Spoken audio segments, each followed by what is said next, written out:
Hola, ¿qué tal? Mi nombre es Cristóbal Belolio, candidato a la Convención Constitucional por el Distrito 11, y varias personas me han preguntado por qué prefiero, como régimen político, como régimen de gobierno, el parlamentarismo. Así que en este breve video les voy a explicar las razones centrales de esa preferencia, es una preferencia racional, por así decirlo, a la cual he llegado porque creo que los argumentos son mejores que el presidencialismo y las otras alternativas intermedias. En primer lugar, me parece que el fraccionamiento político en Chile llegó para quedarse. Tenemos distintas visiones políticas que ya no se reducen solamente a dos grandes coaliciones.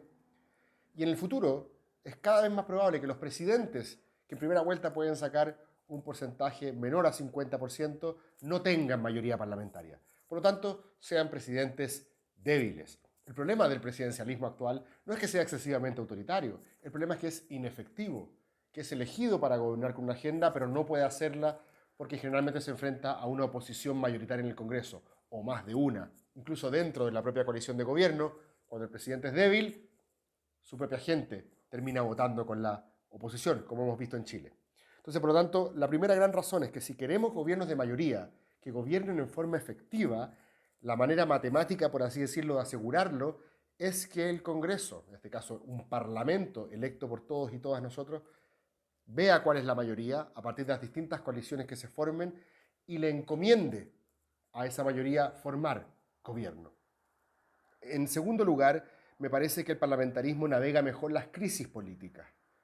Lo que pasó, por ejemplo, el 18 de octubre del 2019, estuvimos a un tris de que cayera nuestro presidente, que cayera nuestro sistema político, y para eso la Constitución no tenía ningún plan B previsto. En un régimen parlamentario, cuando se produce una crisis política y la ciudadanía pierde la confianza en su gobierno, se forma un nuevo gobierno en el mismo Parlamento con un sistema que yo propongo que se llama censura constructiva, que es que tienes que tener el 50+1 para pedir ese reemplazo, y por lo tanto cae el gobierno pero sin trauma democrático, no cae el sistema.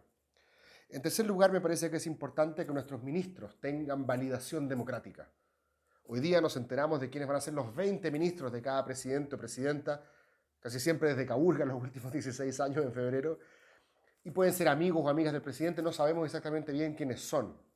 Lo importante que sean parlamentarios es que tienen validación democrática, fueron electos, pero además significa que van a aprender a que otra cosa es con guitarra.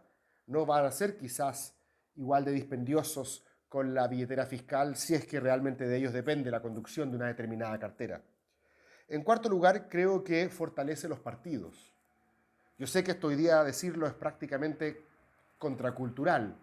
Muchos decimos que los partidos están en un descalabro reputacional, pero no hay democracia sana que funcione con partidos débiles. Nuestros partidos tienen que dejar de ser hidropónicos, sin raíces en la población, y tener cierto arraigo, y que la gente entienda que votar por un partido es votar por una cierta idea de sociedad. Me parece importante eso porque, y esto lo relaciono con el quinto punto, un parlamentarismo promueve gobiernos más moderados.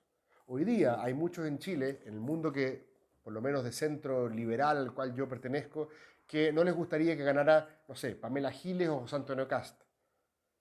Ni Pamela Giles ni José Antonio Cast podrían ser presidentes con un régimen parlamentario porque lo que se necesita es el 50+1 de tus colegas, el 50+1 de los otros parlamentarios que te han visto trabajar en el tiempo, que saben que trabajas en equipo, y por lo tanto las figuras solitarias, carismáticas, populistas que van por fuera no tienen ninguna posibilidad en un régimen parlamentario.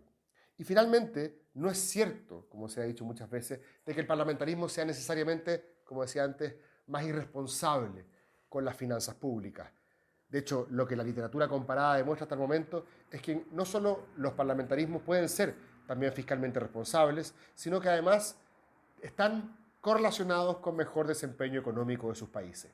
Entiendo además que en Chile hay ciertos miedos respecto a la experiencia histórica de una etapa que en la historia de Chile se llamó cierto parlamentarismo, pero que no tiene que ver necesariamente con lo que yo hoy día estoy explicando como parlamentarismo.